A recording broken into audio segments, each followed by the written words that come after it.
Assim começou a globalização. Os grandes e verdadeiros navegadores. As grandes navegações são consideradas o pontapé inicial para o processo de globalização. Esse período é marcado pelas longas viagens oceânicas e conexão entre os continentes, o que permitiu a expansão marítima. Por ter grande importância histórica, esse tema é muito recorrente nos vestibulares. Olá, tudo bem? Veja que interessante, falaremos da globalização no século XV, feito através das navegações, tinham que ir a campo, sair mar aberto. Navegavam sem saber o que iam encontrar, mas iam, e a cada descoberta iam se globalizando, se conectando e interagindo com as novas descobertas. Mas infelizmente por onde passavam não respeitavam os nativos e as terras avistadas por eles, pois eram financiados pelos reis que também era financiado pela burguesia e com isso tinham que trazer resultados positivos. Descobertas de coisas valiosas nas terras avistadas, infelizmente os povos visitados eram saqueados e escravizados.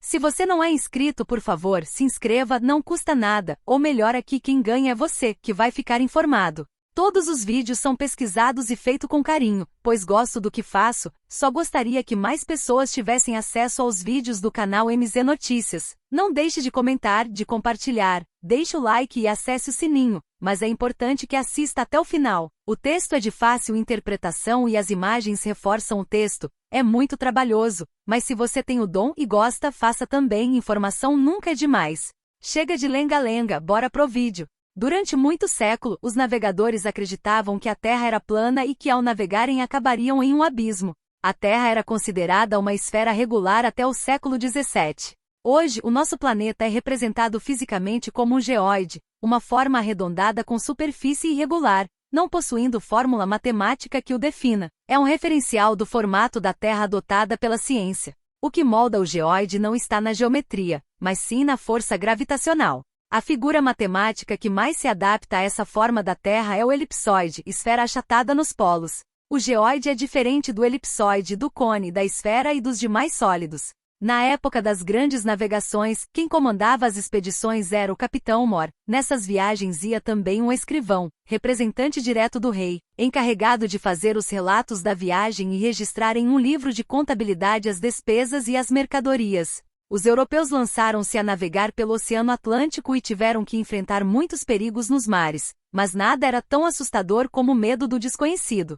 Eles acreditavam que os oceanos eram habitados por peixes gigantes, dragões e outros monstros e temiam ser devorados por esses seres imaginários. Além dos medos imaginários presentes em seus pensamentos, também existiam os medos reais, as dificuldades de navegar em mar aberto, as tempestades e chuvas intensas, as doenças e a falta de higiene, a péssima alimentação e a fome.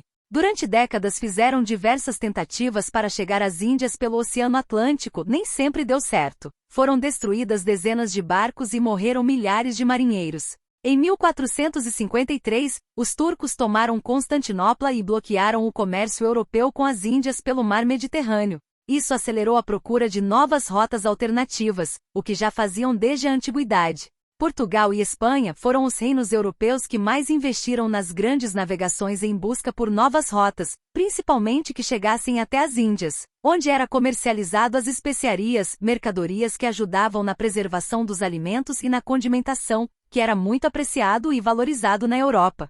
Tinham como objetivo retomar o comércio direto de especiarias, encontrar metais preciosos e converter populações nativas ao cristianismo. Portugal foi pioneiro na realização de grandes viagens marítimas com a ajuda da burguesia que tinha dinheiro, mas não tinha poder e nem prestígio. Juntos financiavam expedições para a África, Ásia e América. Foi no século XV que ocorreu a chamada Era dos Descobrimentos. Período de forte rivalidade com a Espanha devido às descobertas e às posses no ultramar. Por estarem em busca de rota alternativa e segura por mar para chegar às Índias, onde havia produtos valiosos, como sedas e especiarias muito apreciados pelos europeus, permitindo assim aumentar a lucratividade do comércio de artigos orientais, cujos preços eram influenciados pelos intermediários tanto muçulmanos como cristãos árabes, persas, turcos e italianos. Podendo assim Portugal se livrar dos intermediários e obter especiarias e outras mercadorias diretamente obtendo maior lucro. As grandes navegações só foram possíveis com a centralização do poder político, pois fazia-se necessária uma complexa estrutura de materiais para navios, de homens, de armas e de recursos financeiros, possibilitando o alcance destes objetivos, tornando viável a expansão marítima. Inicia-se o processo de colonização nos territórios conquistados em vários continentes. Por Portugal e Espanha, foi o começo da escravização e do comércio de africanos, dando maior visibilidade na questão econômica de escravos, principalmente africanos. Os espanhóis, em busca de encontrar uma nova rota, se depararam com um novo continente, só que eles acharam que era a Índia, mas Américo Vespúcio vai averiguar e constata que é um novo continente. Passaram a chamar o continente de Mundo Novo, que mais tarde, em homenagem a Américo Vespúcio, passou a se chamar América. Não demorou para que os dois reinos disputassem a soberania sobre as novas terras. Desde o ano de 1415, Portugal estava investindo pesado na exploração do Oceano Atlântico. A Igreja Católica, no ano de 1450, fez um acordo com Portugal, onde todas as terras que fossem encontradas seriam de Portugal, fazendo com que Portugal se ressarcisse de seus gastos, para garantir o retorno dos seus investimentos. A Espanha decidiu arriscar-se na exploração oceânica e investir na expedição de Cristóvão Colombo, o navegante genovês que havia sido rejeitado por Portugal. Isso porque Colombo desejava realizar uma expedição para as Índias pelo oeste, mas Portugal tinha interesse em navegar pelo sul e leste. Colombo procurou outros reinos que pudessem financiar a sua expedição. Depois de 7 anos, em 17 de abril de 1492, Colombo assinou um contrato com o rei da Espanha.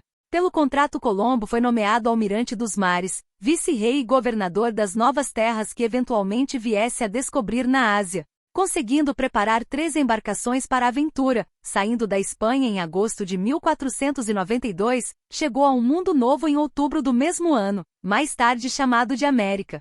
Portugal insistia em ter uma parte nesse mundo novo. As medições realizadas pelos portugueses concluíram que as terras alcançadas por Colombo, de acordo com o Tratado de Alcáçovas de 1479, dava direito a Portugal. Os dois países haviam travado guerra na segunda metade do século XV e, para solucionar esse conflito, assinam em 1479 o Tratado de Alcáçovas, onde a Espanha concorda em não navegar pelo sul do Cabo Bojador, cabo da costa ocidental da África, que foi dobrado pela primeira vez pelo navegador português Gil Eanes em 1434, e, em troca, Portugal reconhece o direito da Espanha sobre as Ilhas Canárias. Além disso, esse tratado dividiu o mundo em 2 hemisférios, norte e sul, determinando que as embarcações da Espanha navegassem pelo norte e os portugueses pelo sul. As tensões aumentaram e a Espanha pediu ajuda ao Papa Alexandre VI para intervir e evitar uma guerra entre eles. O Papa Alexandre VI vai intermediar propondo o acordo de divisão das terras encontradas.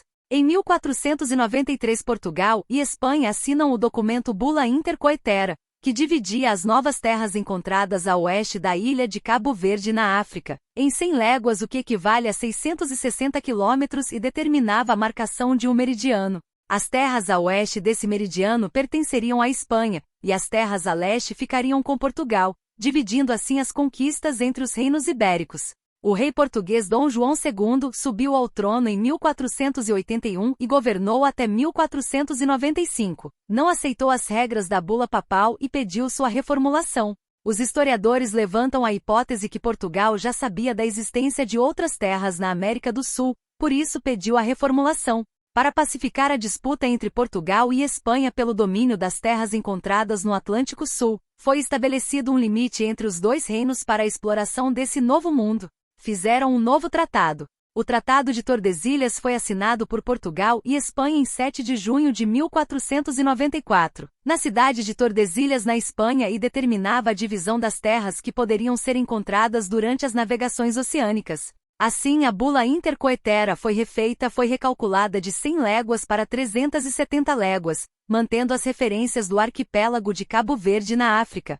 A divisão se deu através de uma linha imaginária, o meridiano, estabelecendo que as terras descobertas a leste pertenceriam aos portugueses e a oeste à Espanha, dividindo o planeta em 2 partes. A parte oriental pertenceria a Portugal e a ocidental à Espanha, indo de norte a sul. Portugal ficou com as terras onde hoje se encontra o Brasil, não do jeito combinado, pois os dois países avançaram os limites conforme seus interesses. Em 1495 morreu Dom João II, sem herdeiros legítimos, deixou em testamento seu sucessor, o Duque de Beja, seu primo e cunhado. Foi aclamado rei em 1495 como Dom Manuel I de Portugal. MZ Notícias. Se em 1492 a Espanha, através de Cristóvão Colombo, descobriu o continente americano e deu todo aquele bafafá com Portugal, e depois em 1500 Pedro Álvares Cabral descobre o Brasil, que fica no continente americano. Vocês entenderam? Então, explica aí. Enfim, espero que tenham gostado. Reforço o meu pedido: se inscreva, compartilhe, comente, mesmo que seja apenas um oi, ative o sininho, vem mais coisas interessantes. Lembre-se, informação nunca é demais. Assista outros vídeos do canal MZ Notícias. Obrigada por assistir.